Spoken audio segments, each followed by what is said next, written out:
عمران خان صاحب کی بہنوں پر اڈیالہ جیل کے باہر ریاستی جبر اور شدید تشدد کیا گیا۔ نہتی عورتوں پر پتھر بھی برسائے گئے اور واٹر کینن سے پانی بھی پھینکا گیا، دھمکیاں بھی لگائی گئی، گالیاں بھی دی گئی، اور آج اس فاشر نظام نے یزیدی ہونے کا ثبوت بھی دے دیا۔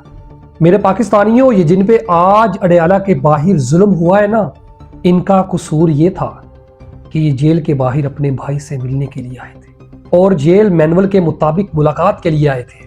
12 گھنٹے طویل منتیں ترلے کی دھرنا دیا کہ عمران خان صاحب سے ہمیں ملنے دیا جائے۔ ان کی صحت، ان کا حوال جاننے کی کوشش کی گئی، مگر ریاستی گنڈا گردوں نے ایک نہ سنی۔ آئین اور قانون کو جوتے کی نوک پہ رکھتے ہوئے رات گئے 26 نومبر کی طرح آپریشن کر دیا گیا۔ پولیس کا حملہ اتنا شدید تھا کہ عظمیٰ آپا کو بچاتے ہوئے شاہد خٹک صاحب نالے میں گر گئے، جس طرح گرنے سے ان کی ٹانگ ٹوٹ گئی۔ یعنی منتخب ایم این اے جو 80 ہزار کی لیٹوں سے ون ہوئے جیتے ہیں، جو اسمبلیوں میں جاتے ہیں، ان پر جبر اور ظلم کیا گیا۔ مطلب عوام کے منتخب نمائندوں کے ساتھ یہ عوام کے ٹیکسوں سے پلنے والے حرام خور یہ ظلم کی انتہا پہ انتہا کیے جا رہے ہیں۔ یہ یزیدی ٹولہ، یہ فرعونیت کی نسل کے جانور جن کے ہاتھ میں آج اقتدار کی ہولی آ چکی ہے نا، یہ قانون کو اپنی انگلیوں پہ نچا رہے ہیں۔ ان بغیرتوں کو شرم سے ڈوب مرنا چاہیے کہ نوکری تو بچا لی مگر ضمیر اور غیرت بیچ ڈالی۔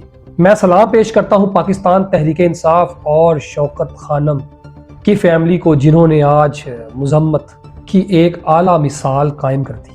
ان گدوں سے بندہ پوچھے، پی ٹی آئی غدار، ٹی ایل پی غدار، پی ڈی ایم غدار، بلوچ غدار، وفادار بچی ہے تو یہ پیپل پارٹی اور نون لیگی؟ ہرگز نہیں۔ جب سے اس ٹولے کو فارم 47 دے کر مسلط کیا گیا ہے نا، تب سے لے کے اب تک ظلم اور جبر کا نظام فسطائیت کا اس قدر عروج پہ ہے کہ 2025 پاکستان بننے کے بعد سے اب تک بلیک لسٹ ہو چکا ہے۔ 2025 میں جس طرح چادر چار دیواری کا تقدس پامال کیا گیا، لوگوں کو غائب کیا گیا، سارا ڈیٹا گوگل پہ موجود ہے، چیک کر لیجیے۔ پاکستان میں آئے دن ظلم، جبر اور فسطائیت مزید بڑھتی جا رہی ہے۔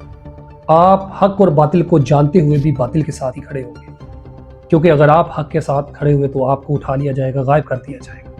عمران خان صاحب نے صحیح کہا تھا کہ یہ لوگ اب ذہنی مریض بن چکے ہیں، ان میں اب انسانیت نام کی کوئی چیز باقی نہیں رہی۔ جعلی فارم 47 پہ آئے ہوئے، جھک کر لیٹ کر مینڈیٹ لیا ہوا، یہ اکڑ کر ہمارے ٹیکسوں سے پل کر یہ ہم ہی کو آنکھیں دکھا رہے ہیں۔